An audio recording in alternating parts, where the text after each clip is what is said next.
자, 심리 측정 및 평가 5월 1일 3차 실수업 시간입니다.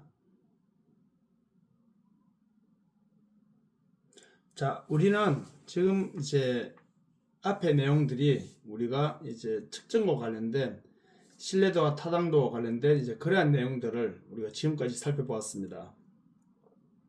그래서 우리가 지금까지 살펴본 내용들은 우리가 어찌 보면은 이 뭔가를 재볼 때 우리가 자존감을 우리가 측정한다거나 또는 우리가 애착 형성 정도를 또 측정한다거나 아니면은 우리의 또 여러 가지 심리적인 뭐 그러한 것들을 우리가 측정할 때 이것이 어떠한 식으로 또 이루어져야 되는지, 그것이 또 이제 오차가 어떻게 발생하는지, 또 신뢰도와 타당도가 어떻게 되는지, 뭐 그리고 우리가 이 설문지가 명목 수준의 설문지인지 세열 등간 비율에 대한 설문지인지 뭐 이런 내용들에 대해서 우리가 지금까지 계속 살펴보았습니다.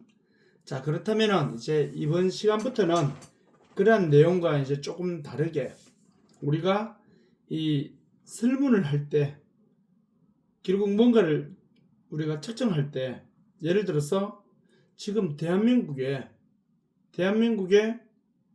여러 가지 우리가 지금 상황이 있는데 이 대한민국에서 지금 현재 우리가 일반적으로 보았을 때 대한민국 국민들의 행복 지수가 지금 어느 정도 되는 걸로 그렇게 여러분들이 보여집니까? 이렇게 우리가 묻는다면은 대한민국 사람들의 행복 지수, 우리가 요즘 국가마다 행복 지수라는 게 나오잖아요.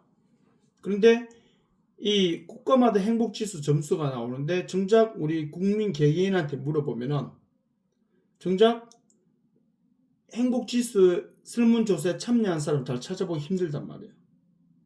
또 반대로 또 다른 사례를 한번 보면은 예를 들어서 지금 우리나라에 우리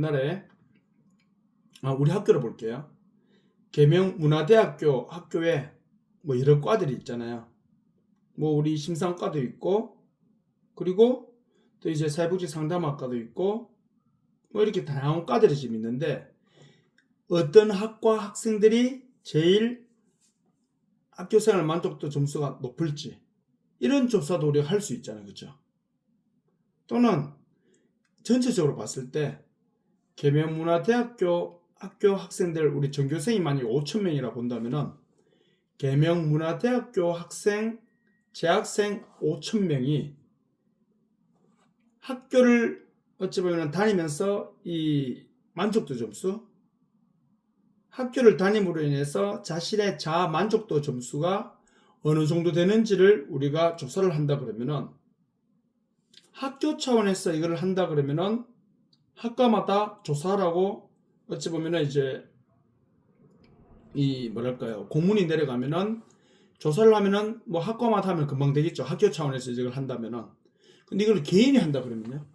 개인이 한다 그러면 5,000명을 우리가 조사하기가 쉬울까요? 안 쉬울까요? 굉장히 어렵겠죠. 왜? 시간과 비용이 많이 들겠죠. 그렇기 때문에 우리가 실질적으로는 조사를 하는 데 있어서 전체를 다 하기가 쉽지는 않을 거란 말이에요. 그래서 이런 맥락으로 본다면은 우리가 자, 표집 이제 7단원인데 표집 부분은 말 그대로 우리 이렇게 생각하시면 됩니다. 표집은 우리가 내가 연구하려고 하는 그 대상자가 있겠죠. 내가 연구하려고 하는 원래 그 대상자를 다 하기에는 조금 부담스러울 수 있는 수치가 될 수도 있어요. 예를 들어서 지금 여러분들이 보셨을 때 우리나라에서 담배를 피우는 사람이 건강에 대한 만족도가 높을까요? 아니면은 담배를 피우지 않는 사람들의 건강에 대한 만족도가 높을까요? 이렇게 본다면은 뭐 우리가 뭐 안 해봐도 대충 느낌은 오겠지만 제일 정확한 건 어떻게 해야 될까요? 직접 조사를 해보고 나서 하는 게 제일 정확하겠죠. 그러면은 대한민국에서 담배 피우는 사람이 한 몇 명 될까요? 그래도 한 정확하게 저도 잘 모르겠지만 5천만 명 중에 20세 미만은 빼고 나면은 지금 거의 3천만 명이 넘는단 말이에요. 20세 미만 2천만이 안 된단 말이에요, 지금요. 3천만 명 중에 담배 피우는 사람이 500만 명 이상은 넘지 않을까요? 충분히 넘을 것 같거든요. 그러면요, 그 500만 명에 대한 사람을 뭐 해야 될까요? 담배 피우는 사람들이 만족도가 어떤지, 건강에 대한 만족도가 어떤지를 알기 위해서는 이 500만 명의 사람을 뭐 해봐야 될까요? 설문조사해봐야 됩니다.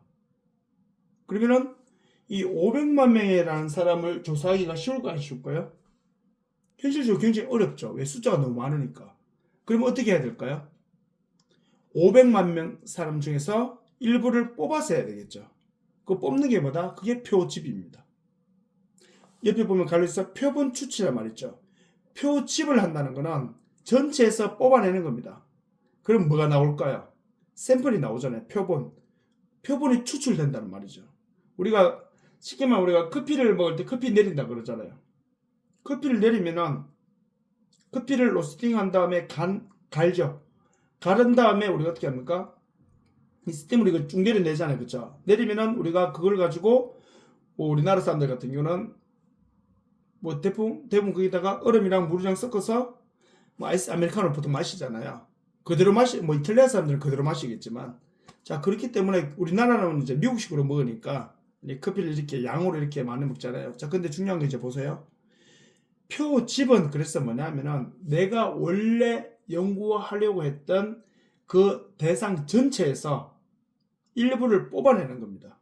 좀 작은 예를 들자면은 우리 계명문화대학교 전교생을 5,000명으로 봤을 때 이 5,000명을 다 하기가 어려우니까 그 중에서 학교에 대한 생활 만족도 조사를 하기 위해서는 5,000명에서 몇 명을요? 뭐 한 300명이든 500명이든 물론 연구의 주제에 따라서 이 숫자는 정해질 수 있겠지만 상이하게 나타날 수 있겠지만 일반적으로 봤을 때 5,000명 중에서 보통 우리가 통계를 들면 한 300명 이상은 있어야 되거든요. 데이터가. 그럼 300명을 뽑는 거, 이게 바로 뭐냐면은 표집입니다. 표집하겠다. 빼내겠다는 거죠. 그렇게 해서 뽑아 나온 거는 바로 뭐다? 그거는 표본이 되겠죠. 그래서 표본 추출한다.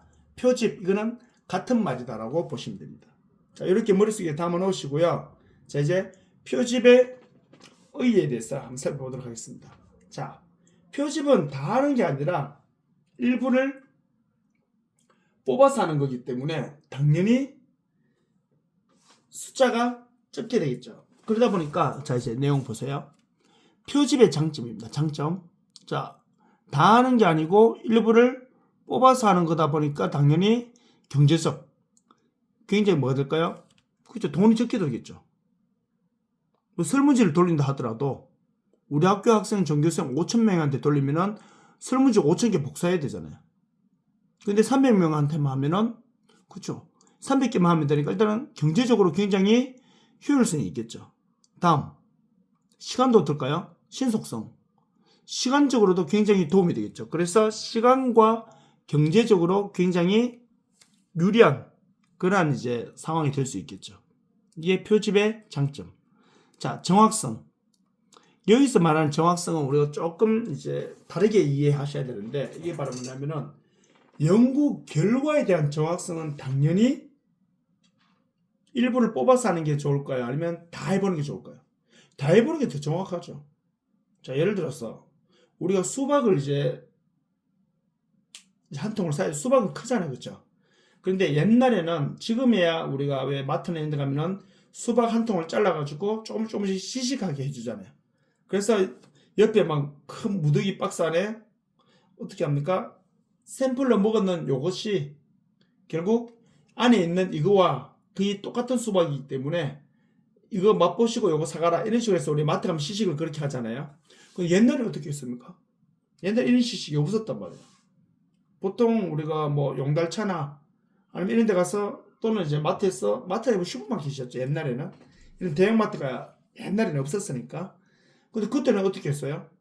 삼각형 모양으로 수박을 이렇게 해서 쭉 뽑아낸단 말이야. 자, 그러면은 제일 정확한 거는 삼각형 모양으로 해서 딱 뽑아냈다 하더라도 그 뽑아낸 그게 정확하겠어요? 아니면은 전체를 다 잘라보는 게 정확하겠어요? 그렇죠? 이렇게 따지면은 전체를 다 보는 게 정확한 게 맞는데, 여기서 말하는 표집의 장점에서 정확성, 이 정확성을 말하는 게 아니라, 예를 들면은 우리 학교 학생 전교생 5,000명에게 설문지를 돌렸어요. 그럼 설문지를 하다 보면은 좀 불성실하게 귀찮아가지고 대충 하는 사람들이 있을까 없을까요? 분명히 있을 수 있겠죠. 그럼 그렇게 있는 설문지는 사용할 수 있어요? 없어요? 못하죠. 300명한테 해도 그런 설문지 나올까 안 나올까요? 그러면 확률적으로 5,000명한테 했을 때 그런 설문지가 더 많이 나올까요? 300명한테 했을 때 더 많이 나올까요? 당연히 그런 의미에서 표집에서는 이런 설문지 오류가 발생하는 게 뭐예요?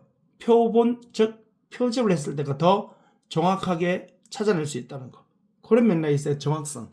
이렇게 일단 보시면 되겠고, 뭐 응답률도 설문지를 5,000명 중에서 안 하는 사람이 많겠습니까? 300명 중에 안 하는 사람이 많겠습니까?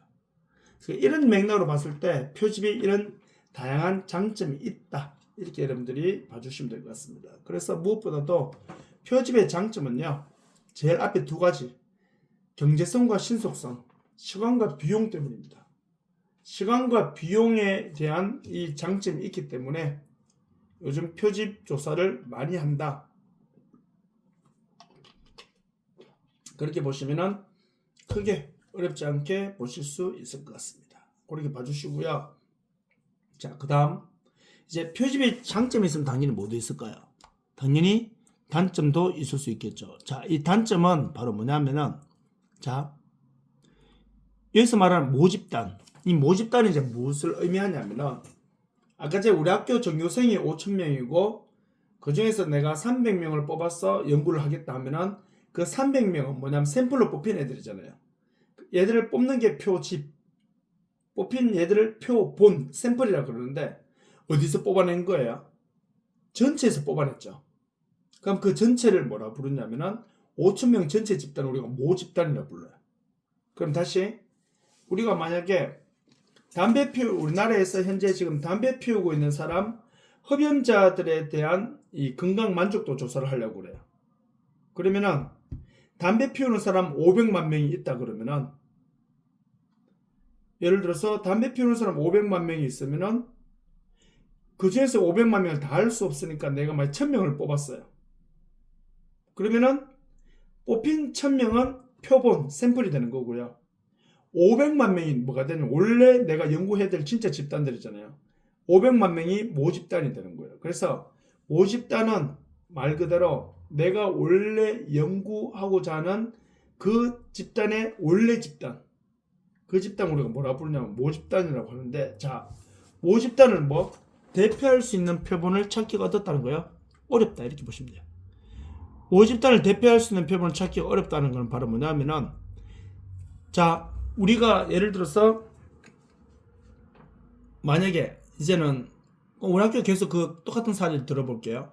우리 학교 전교생 5,000명이 학교 생활 만족도 조사, 학교 생활 만족도 조사를 우리가 측정하려고 하는데, 이 5,000명 중에 학교에 대해서 굉장히 긍정적인 요소를 가지고 있는 친구도 있을 수 있고, 그저 그런 친구들도 있을 수 있고, 불만인 친구도 있을 수 있단 말이에요. 그래서 다 해보면 제일 정확하지만 다 해볼 수 없고 300명만 뽑아서 했을 때, 뽑다 보니까 그 300명이 어떻게 될까요? 학교에 대해서 만족도가 굉장히 높은 친구들만 뽑혔어요.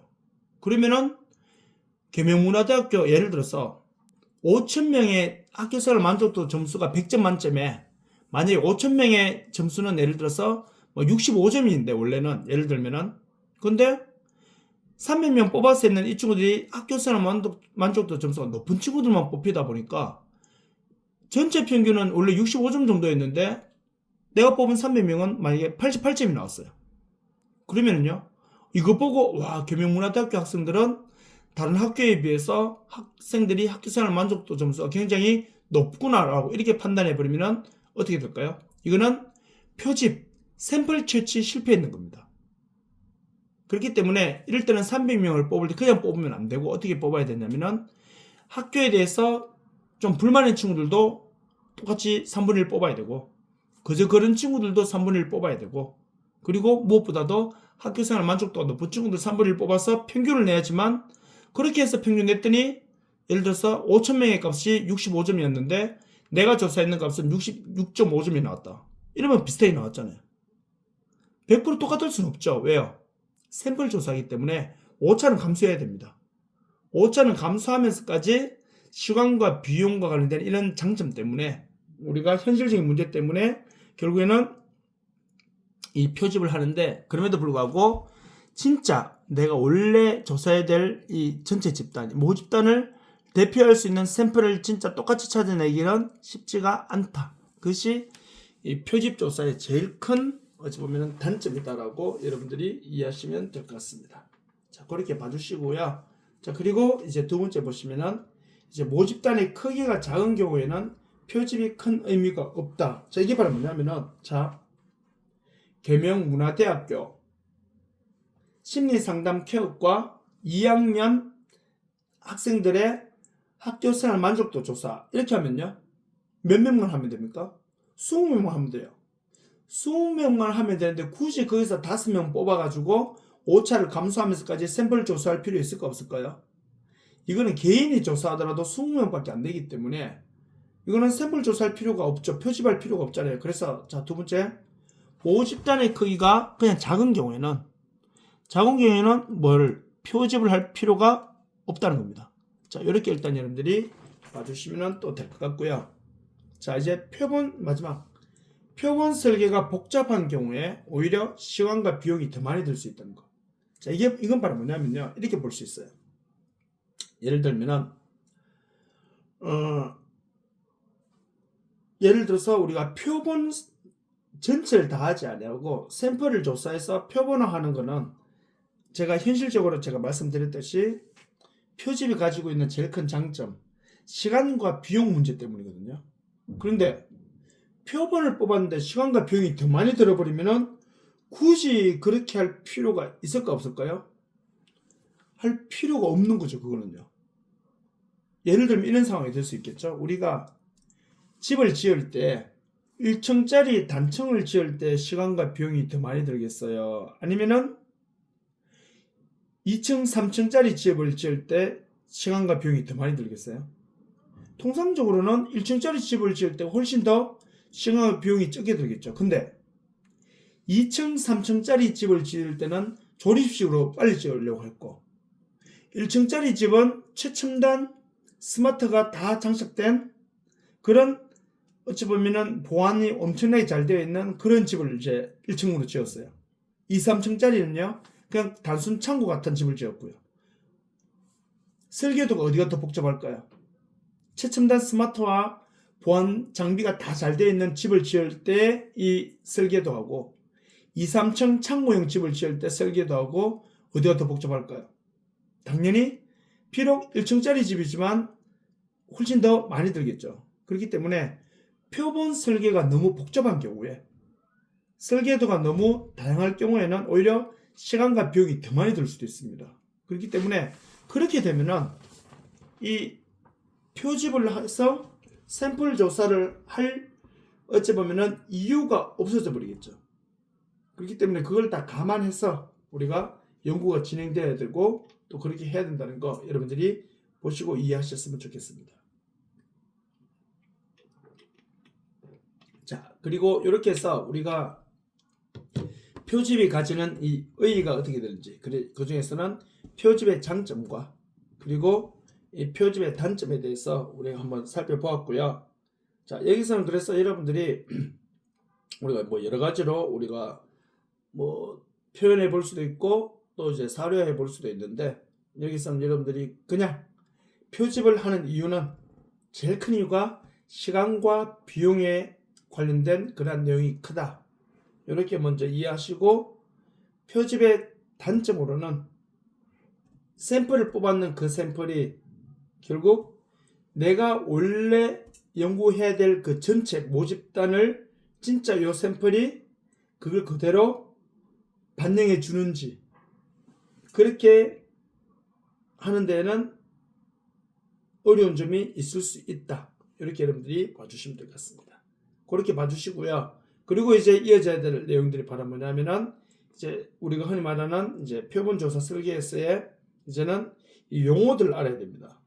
이 용어들이 우리가 지금까지 계속 사용했고 또 이제 제가 중간중간에도 설명을 드렸기 때문에 크게 뭐 어려운 용어는 지금 없어요. 이미 한 번씩 다 들어보셨을 거예요 아마. 그래서 어렵지 않게 이해하실 수 있기 때문에 이 내용을 이제 여러분들이 한번 보시면 될 것 같습니다. 자, 이제 내용 한번 보겠습니다. 자, 첫 번째 표본 추출 용어의 어찌 보면은 첫 번째가 모집단. 제가 지금까지 설명드렸죠. 모집단은 바로 뭐냐면은 내가 원래 연구하고자 하는 그 원래 집단, 그걸 우리가 모집단이라고 제가 말씀을 드렸습니다. 그래서 이 모집단이 어떤 이제 의미인지 계명문화대학교 학생들의 학교생활 만족도 조사 이렇게 하면은 계명문화대 학생 전교생이 모집단이 됩니다. 그럼 그 전교생을 다 하기에는 시간 비용이 많이 들다 보니까 우리가 통상적으로 일부를 뽑아서 한다 했죠. 그 뽑아서 하는 게 바로 뭡니까? 300명을 뽑게 되면 그 300명이 두 번째는 표본 샘플이라고 하죠. 그래서 전체는 모집단 그리고 뽑았는 거는 표본. 그러면요 뽑는 거 있죠. 우리 커피 내리는 것처럼 추출하는 것처럼 뽑는 건 어떻게 뽑습니까? 뽑는 거는 말 그대로 다음 시간에 그는 이제 우리가 오프라인 수업 시간에 배우겠지만 이걸 확률적으로 뽑을 것인지 비확률적으로 뽑을 것인지 한 명 한 명 뽑을 것인지 한 명을 기준해서 몇 명씩 연달아 뽑을 것인지 집단으로 뽑을 것인지 이런 뽑는 방법도 다양하단 말이에요. 그 뽑는 게 바로 뭐죠? 그게 표집. 이렇게 보시면 되겠죠. 자, 이게 바로 표집이었고요. 자, 그러면은 이제 여기서 이제 여러분들이 하나 이제 조금 생소하게 보이는 단어가 하나 나오죠. 통계치. 자, 통계치는 뭐냐면요. 이렇게 보시면 돼요. 이 말은 처음 들어보실 수 있는데 내용은 간단합니다. 자, 만약에 우리가 계명문화대학교 학생들을 전교생이 5,000명이에요. 그 중에서 5,000명을 다 할 수 없으니까 우리가 샘플을 뽑았죠. 300명을. 그럼 그게 뭐다? 그게 이 표본을 300명을 뽑았어요. 그럼 이 표본이 가지는 값이 있을까 없을까요? 이 표본이 가지는 값이 있겠죠. 그 값이 뭐라? 이게 바로 통계치입니다. 통계치. 이해되셨죠? 자, 그러면은 표본, 즉 내가 샘플로 뽑았는 이 학생들을 조사해서 얻은 값이 통계치예요. 그럼 모수치는 뭘까요? 느낌 오죠? 모수라고도 하는데 모수치는 바로 뭐냐면은 원래 내가 연구해야 될 집단, 모집단이 제 앞에 있는 거. 이 모집단도 그러면 다음에 값이 있을까 없을까요? 있겠죠? 이 모집단이 가지는 값은 바로 뭐다? 이걸 모수치. 그래서 표본이 가지는 값은 통계치. 모집단이 가지는 값은 모수치. 이렇게 보시면 됩니다. 전수조사는요, 다 하는 거. 전수조사는 다른 말로 하면 대상이 누구냐면 이제 모집단을 다 하는 걸 전수조사. 표본 집단만 하는 거를 표본조사. 간단하죠? 그리고요, 표집 단위. 이건 앞서 제가 금방 말씀드린 것처럼 한 명 한 명 뽑을 것인지, 한 명을 뽑은 다음 간격을 형성해서 연달아 쭉 뽑을 것인지, 아니면은 뭐 소집단을 뽑을 것인지, 그렇게 하는 것이 표집 단위. 그리고 표집 틀. 소집단으로 뽑는다면 어떻게 집단을 나눠서 뽑을 것인지 뭐 표집 틀을 있겠죠. 빵도 우리가 왜 제과점에서 빵 이제 오븐에서 구워서 나올 때 보면은 이 빵의 틀의 모양에 따라서 빵 모양이 달라지잖아요. 반죽을 한 다음에 그 틀에 넣어서 이제 빵을 식빵 같은 경우도 보면은 식빵마다 모양이 좀 다르죠. 왜? 식빵이 들어가는 그 빵틀 그게 어떻습니까? 모양이 다르듯이 이 표집을 할 때, 샘플을 뽑아낼 때 어떤 식으로 뽑아낼 것인지 그렇게 보시면 되겠죠. 자, 그리고 표집 오차. 표집 오차는 바로 뭐냐면요. 자, 이렇게 보시면 돼요. 이 통계치가 뭐냐면 표본의 값이라 했잖아요.